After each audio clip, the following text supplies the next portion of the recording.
Good morning. My name is Yoni Levoritz and I'm from the Levoritz Law Firm. I'm making this video today not to form an attorney-client relationship, and also it's for educational purposes only. Please remember to consult counsel about any of the issues discussed in my videos. And if you have any questions for me or suggestions for videos, please feel free to contact me at any point in time. Today I'd like to talk about New York divorce laws in general. And this is a very broad topic, and we're not going to get into very many specifics, but we're going to get into at least one case, Kaprov versus Stalinsky, which really talks about fairness and how fairness works in terms of the judicial process. So, in Kaprov versus Stalinsky, you had a very interesting fact pattern. The father-in-law was a shoemaker who had no money to his name, yet he held assets that were worth quite some value as a result of the fact that his son, who was a convicted felon for several millions of dollars worth of crimes, ended up transferring property and money to his father, which is what's called a constructive trust. Then you had the husband, whose income was largely ascertainable via subpoena documents, but also lacked some specificity as to what his entire income was. Therefore, the entire picture wasn't specific, which leaves you with a needs-based award or an award which is based upon lifestyle, because those are the alternatives to an income-based award, which is based, of course, on income. So how do you determine these things is based upon New York divorce laws, which include equitable distribution, division of assets, maintenance, which is also known as alimony, or other forms of spousal support, and of course, if there are children involved, child support.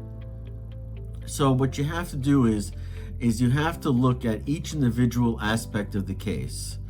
The cases typically involve, especially when you're dealing with multi-party litigation, the cases typically involve the fact that you have to go ahead and look at what's fair and apply the factors of fairness that are supplied by the legislature in terms of support or maintenance, and in terms of equitable distribution, division of assets. In Kaprov versus Stalinsky, the property that was transferred from the husband to his father was basically, in the end, all returned to the wife. The wife also received quite a sizable maintenance award. This is a case that you can Google online and you can read in full, but I'm trying to summarize the important parts for you to understand. New York divorce laws in general are basically what we call equitable resolutions or equitable remedies. This means that it's a matter of what's fair. And what's fair is, of course, up to a judge. A judge determines what's fair and what's equitable. So you have to be able to say to the judge, listen, based upon XYZ factors supplied by the legislature, this is what's fair in this situation. And you have to be able to articulate your case in a way that fairness is the predominant factor, just like you have to do in a custody case where the best interests of the child are the determinative factor. It's important to remember, when you're dealing with equity, you're dealing with one person's, the judge's, subjective notion of fairness. Therefore, you may be better off trying to settle the case. In Kaprov versus Stalinsky, of course, we couldn't settle the case because we wanted certain things that there was no way the other side was willing to give us. So we tried the case, and then it went up to the appellate division, and the appellate division affirmed the findings of the trial court. If you have any questions, please always feel free to reach out to me. And if you have video ideas, please feel free to reach out to me as well.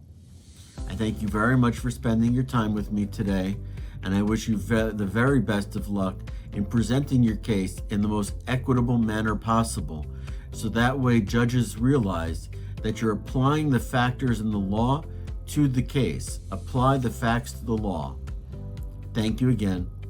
Wish you the best.